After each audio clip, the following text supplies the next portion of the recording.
Komisi 3 DPR mendesak Mabes Polri segera mengusut tuntas kasus dugaan kekerasan seksual yang dilakukan Kapolres Ngada Fajar Widya Dharma.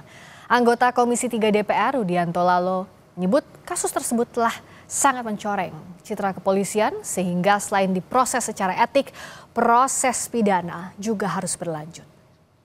Pornografi ini disebar ke Australia kalau tidak salah. Ini lebih mencoreng lagi citra Polri di dunia internasional, sehingga perilaku oknum seperti ini tidak ada kata maaf, tapi harus ditegakkan hukumnya, perbuatannya harus dihukum setimpal dengan perbuatannya, hukuman harus setimpal dengan perbuatan. Karena sudah dinonaktifkan, sekarang diproses hukum.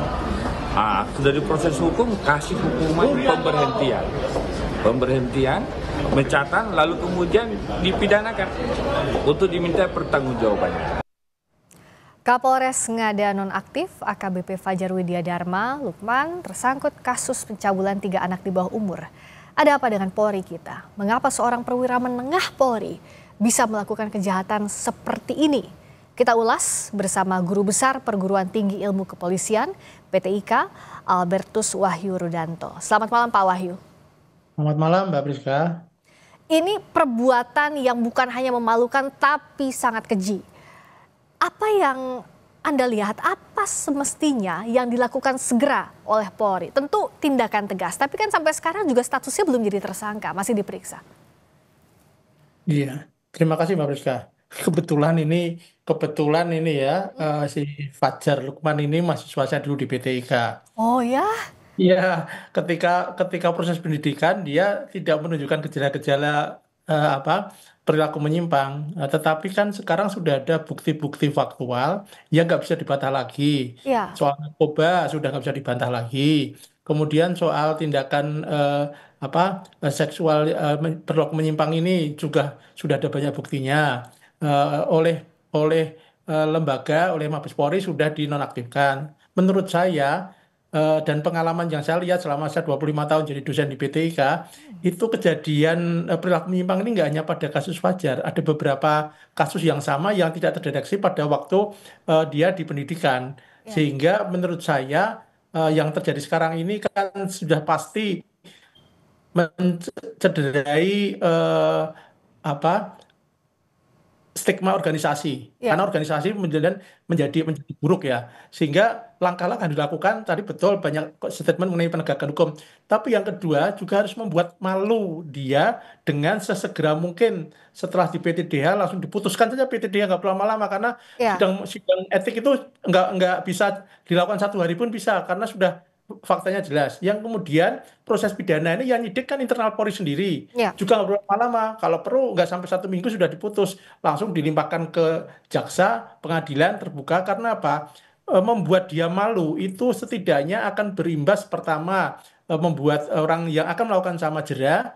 Yang kedua juga menunjukkan bukti bahwa Polri jika tidak hanya sekedar kami menindak, tapi ada actionnya. Saya kira bukan sekedar statement, tetapi gerak cepat dalam bentuk eksekusi yang nyata ke publik. Itu menurut saya yang penting sekarang ini, Mbak. Oke, eksekusinya ini artinya selain etik, pidananya termasuk status tersangkanya, apa pasal yang dikenakan itu harus sesegera mungkin ya Pak Wahyu ya? Kalau dia sudah kan prosesnya begini.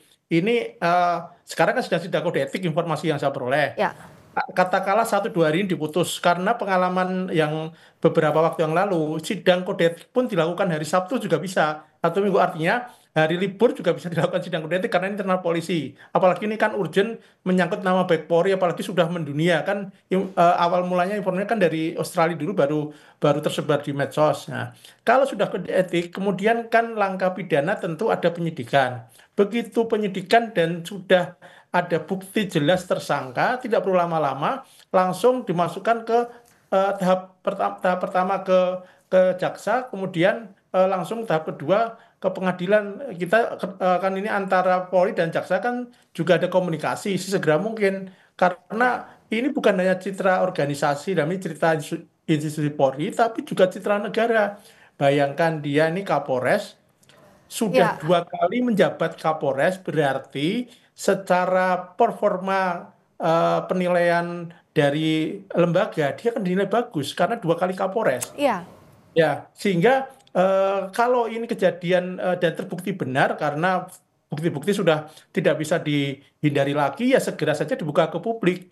Iya, Jadi itu anu saya Mbak, kalau pandangan saya selaku akademisi dan selaku apa yang berkecimpung di dalam dunia pendidikan Polri mempunyai mempunyai apa pendapat seperti itu saya. iya, dan bahkan mungkin Pak Wahyu setuju ini bukan hanya kejahatan tapi kejahatan luar biasa, and it is the most serious crime yang dilakukan oleh Kapolres Ngada ini. Apa yang dibaca? Apakah ada kegagalan dalam sistem pengawasan dan pembinaan di Polri yang tidak terdeteksi sehingga kejahatan ini bisa terjadi, Pak?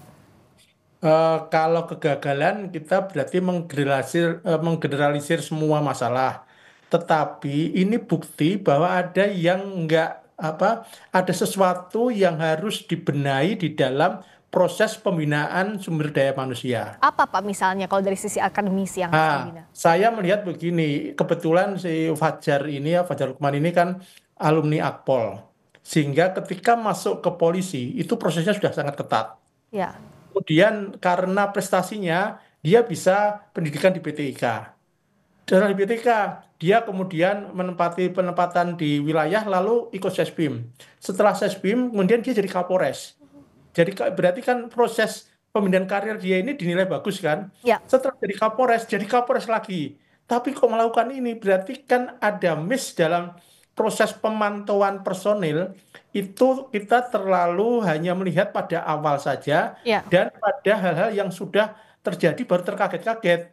ya, Kalau ini dilakukan secara rutin kepada semua anggota dan pengawasan oleh atasannya, di atasnya itu juga dilakukan secara detail kepada seluruh anggotanya, tentu akan tercium dulu kalau ada yang nggak beres. ya. Nah, Ya. untuk level ini apa yang bisa dibenahi dari mana? Karena kan pasti kalau ada mencium sesuatu yang tidak beres tapi dilakukan atasan yang berbahaya. Kapolres ini kan menduduki jabatan struktural, kepala resor, kepala kepolisian resor. Nah, apa yang bisa dibenahi dalam sistem pengawasan agar kalau ada hal seperti ini baik itu bawahan atau pihak sekitar berani untuk melaporkan? Ya, yang pertama tadi proses hukum ya sudah saya Ya, itu jelaskan. sudah pasti. Yang kedua tentu kasus ini harus dipelajari secara benar-benar apa komprehensif dan holistik. Mengapa bisa terjadi? Mengapa bisa lengah? Mengapa pengawasan bisa tidak terdeteksi? Mengapa apa tes psikologi tidak dilakukan secara rutin? Mengapa tidak terpantau sampai dia melakukan aktivitas yang yang sudah diekspos oleh publik sampai memvideokan itu dan Ya, ada juga dia pesan hotel. Ini kan mengapa-mengapa ini kan harus jawab.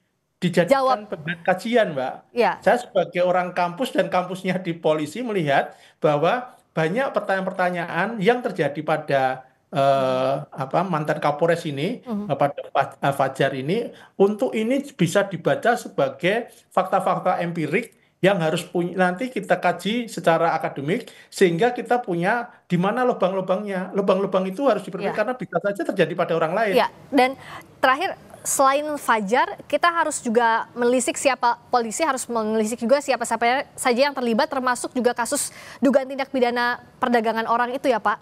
Oh ya, dan kebetulan begini Mbak, ini kan di NTT. Ya, Saya pernah melakukan penelitian di NTT 2 kali. Di sana memang pusatnya TPPO. Saya pernah melacak dan mungkin nanti ada di diskusi lain ya. Banyak data mengenai TPPO di sana. ya, Seharusnya sebagai Kapolres dan TPPO di apa perdagangan orang di NTT itu sudah hal yang rahasia umum lah.